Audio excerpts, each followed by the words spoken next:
If you spent any time following the American alternative underground in the 1980s, or, even if you just know the folklore, you probably already have an image in your head. Oh, absolutely. A very specific image. Right. Blinding strobe lights just cutting through this heavy smoke. Uh, 16 millimeter films of like car crashes or medical procedures projecting all over the walls. Yeah, it's intense. And on stage, there's this band generating an absolute wall of terrifying, hallucinogenic noise. It feels like a riot happening in real time. Yeah. Shock rock, heavy psychedelia, just complete, unadulterated musical chaos. You probably know the reputation of the Butthole Surfers. I mean, it's the reputation they guarded fiercely, too. Yeah. For decades, the words, violent, insane, unhinged, those have just been the default adjectives for them. Yeah, totally. They're generally viewed as the ultimate weirdos of the punk scene, right? Yeah. It was a band that plugged in, got completely out of their minds, and let the noise happen. And see, that untamed mythology is exactly what makes the archival material we're digging into for today's deep dive so incredibly mind-blowing. It really is. Because we're looking through this comprehensive historical breakdown of their audio engineering, their stage tech, their actual studio session logs. And it completely shatters the myth. Because it turns out that terrifying wall of noise, it wasn't a riot at all.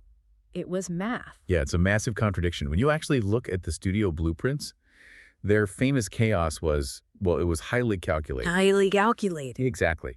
The dissonance that just sounds like random noise to a casual listener was actually structurally engineered, down to the millisecond, to create very specific psychological reactions. Okay, let's unpack this. Because setting aside the shock value, the architectural design of their music is just fascinating. To understand how they engineered this chaos, we really have to look at the raw materials they started with back in Texas in 1981. Right, yeah. Specifically, the friction between the two core founders. Yeah, so you have Gibby Haynes handling vocals, saxophone, and like the visual elements, right? Alongside Paul Leary on guitar. And what's really crucial here is that these two came from very different musical backgrounds. Oh, completely different. They had fundamentally conflicting tastes. I mean, in most bands, that kind of aesthetic clash leads to a breakup after, 3 gigs? Yeah, usually. But for them, it acted as this initial spark. It established a baseline of tension right out of the gate. And then, to anchor that tension, they bring in twin drummers King Coffee and Teresa Taylor. Which is huge. Yeah. Having two drummers isn't just a visual gimmick, It completely changes the actual physics of the sound waves in a room. It creates a massive, almost overwhelming sonic footprint. And you can hear exactly how they utilize this on their 1983 debut EP. Oh, the EP is wild. There's this track called The Shah Sleeps in Lee Harvey's Grave, and the engineering behind it is just a masterclass in intentional destruction. Let's talk about the mechanics of that destruction, actually, because the session logs highlight something incredible. They use direct recorded guitar feedback. Right. Now, for anyone who hasn't, hung out in a recording studio, normally you get feedback by pointing a guitar pickup at a really loud amplifier until the sound loops and screams. Exactly, the classic way. But they weren't doing that. They were plugging the guitar directly into the mixing console and intentionally overloading the console's preamps. Which is wild. It creates a completely different, much harsher harmonic distortion. It literally sounds like the circuitry of the board is tearing apart. And they didn't stop at the guitar either. Over that tearing frequency, Gibby layered an alto saxophone. But, he wasn't playing melodies. No, definitely not melodies. He was playing these short, irregular bursts designed to actively fight the rhythm section. It's a technique meant to create severe dissonance. Add in those fragmented lyrics and a drum section where the twin drummers are playing odd meters. Yeah. And get this, they recorded the foundational tracks in a single studio take. Which is where the math part really comes into play. Because I used to think a single take just meant, they were being sloppy or rushed. Sure, just hit record and see what happens. Right. But when you have two drummers and one is playing in, say, 54 time while the rest of the band is in 44, those rhythms only actually synchronize every 20 beats. Yeah, the math is intense. Hitting those precise collision points in a single live take requires an insane level of rehearsal. It sounds like a train derailing, but the rhythm section is actually locked into a deeply complex polyrhythmic groove. What's fascinating here is that they were actively avoiding the easy shortcuts that other experimental bands were using at the time. Like what? Well, take another track from that early era, Lady Sniff. It is packed with these bizarre, heavily processed vocal noises and analog stutters. At the time, early samplers and tape loops were just becoming available, right? And that's how most industrial bands achieved those repetitive, glitchy sounds. But the session notes point out they didn't use tape loops for that at all, did they? Exactly. They generated those effects live. Wow. They were physically manipulating the outboard studio hardware in real time, literally twisting the delay knobs, riding the faders up and down manually to catch fragments of the vocal takes. It was like an organic performance of the machinery itself. And as they moved into 1984, working on material for Psychic, Powerless. Another man's sack, they were mostly using 4 to 8 track analog tape setups. Now here's where I kind of struggle with the narrative of calculated genius. Okay, lay it on me. If you are a broke underground punk band in 1984 and you're recording on a cheap 4-track machine, a lot of your sound is just going to be dictated by the limitations of the gear, right? Sure. You have tape hiss, track bleeding, limited frequency response. So how much of this famous dissonance was genuinely engineered and how much of it was just 4 guys dealing with bad equipment and like pretending it was high art? It's a completely fair critique, and honestly, it's the lens through which a lot of critics initially viewed them. But the multi-track logs prove that the dissonance wasn't a byproduct of cheap tape. It was actually an isolation strategy. Even on an 8-track recorder, you still have the ability to separate the audio. Right. I mean, you don't have to record everything to one single channel. Precisely. If they were just embracing accidental chaos, they would have thrown 4 microphones in a garage, hit record, and let all the frequencies bleed together into mud. Which a lot of punk bands did. Exactly.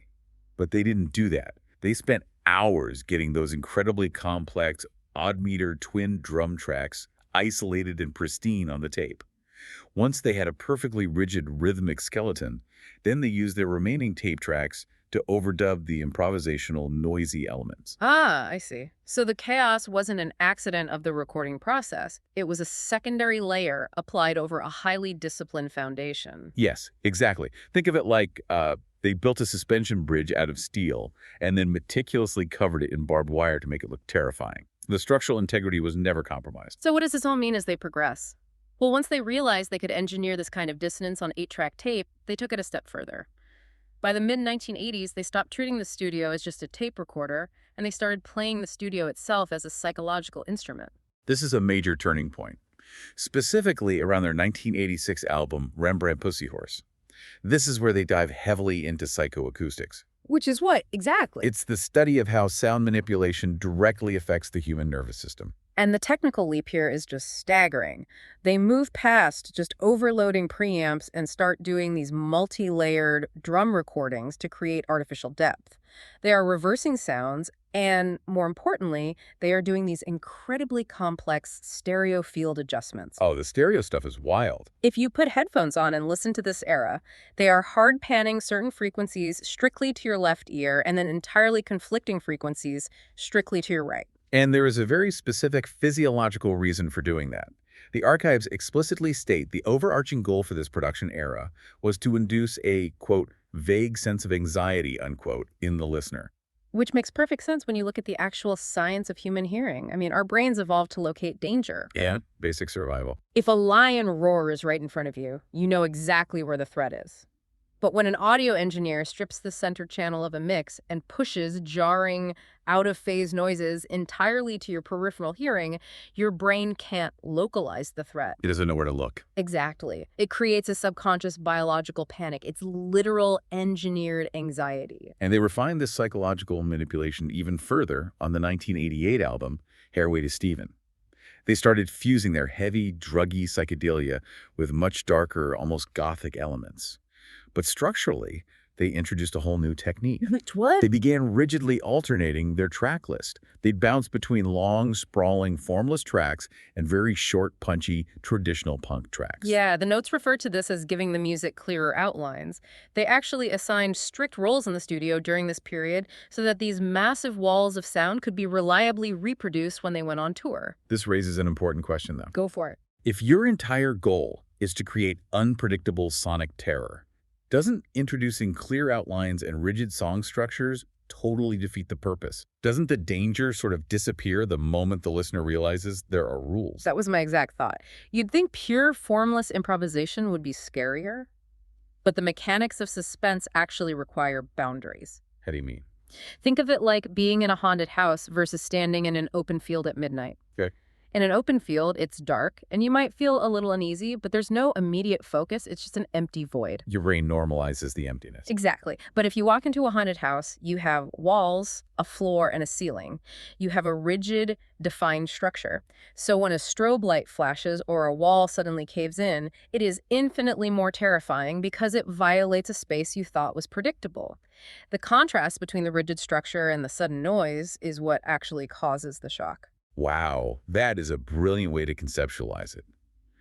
By defining the edges of their songs with traditional punk structures, the experimental noise happening inside those boundaries hits you with so much more force. Right. It makes the psychedelia feel like a deliberate attack, rather than just a messy jam session you can tune out. Okay, so by the late 80s, they have mastered the mechanics of the haunted house.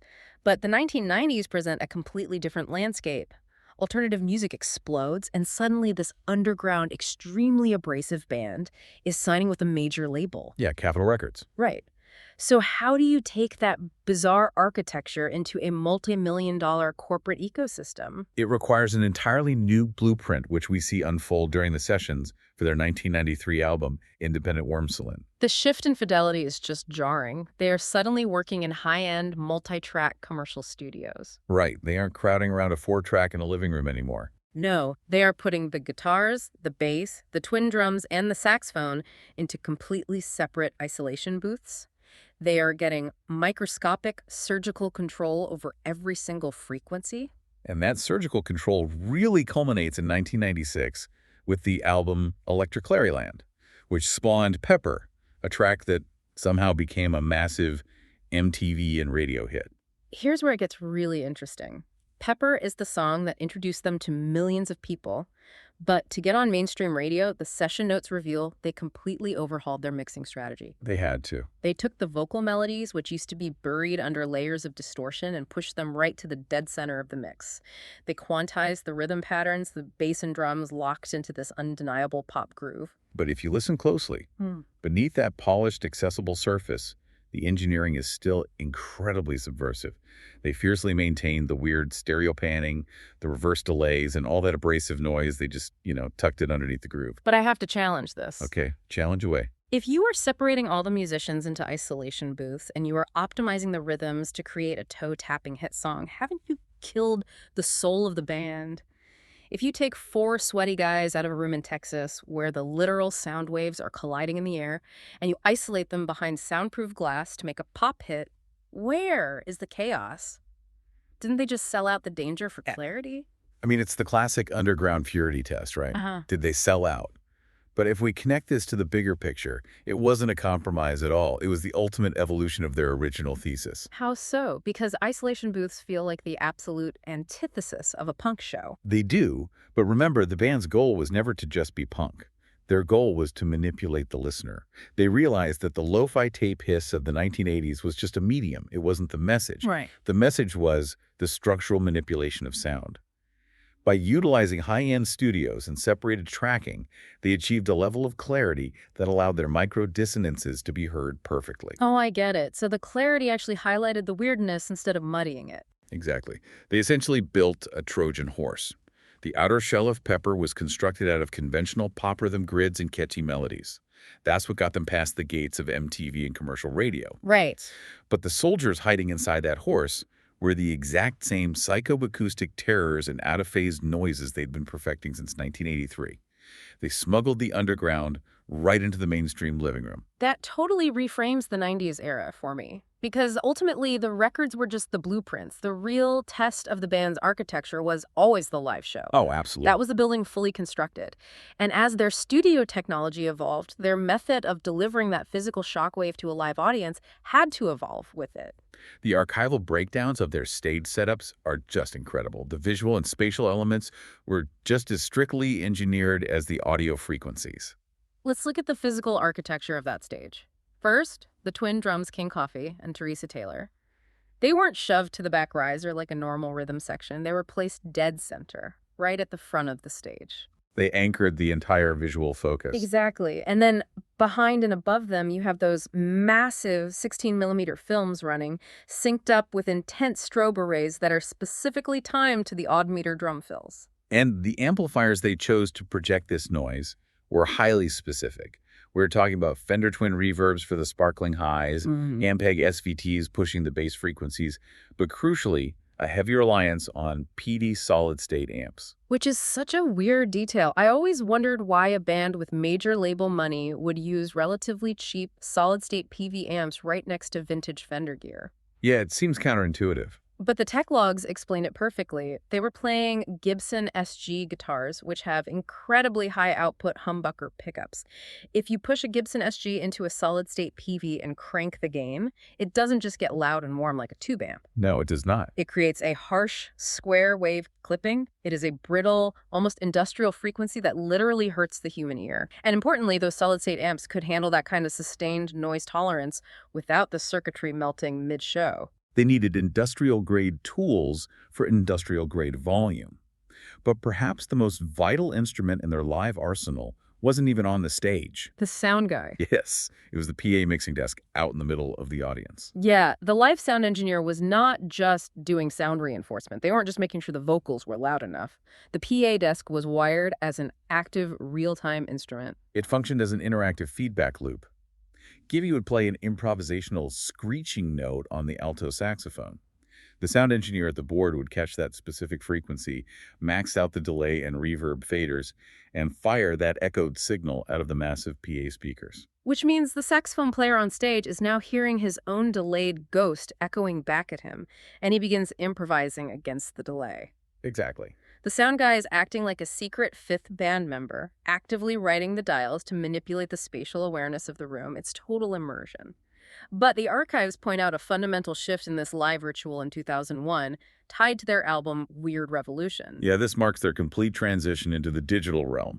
The analog gear starts getting phased out. Suddenly, they are introducing purely electronic sounds using AKII samplers, Roland synth pads, and high-end Lexicon digital effects racks. And visually, they abandon the unpredictable, burning 16 millimeter film reels for perfectly synchronized digital projections. Which completely alters the texture of the performance. And this is where I have to push back one last time. I knew it's coming. The entire appeal of a Butthole Surfers show in the 80s was the raw physical danger. The film reels might catch fire, the amps might explode, the tape delays were inherently unstable. When you replace all of that with perfectly synchronized digital samplers and high-resolution video, doesn't the ritual lose its teeth? Doesn't perfect digital synchronization inherently kill the punk rock spirit? It's a very common romanticization of analog gear, People love the idea of burning film and blowing tubes. But if we connect this to the bigger picture of who this band actually was, the shift to digital proved the core thesis of their entire career. Because digital is so pristine? Because they were never analog purists. They didn't care about the romance of tape machines or the aesthetic of physical film.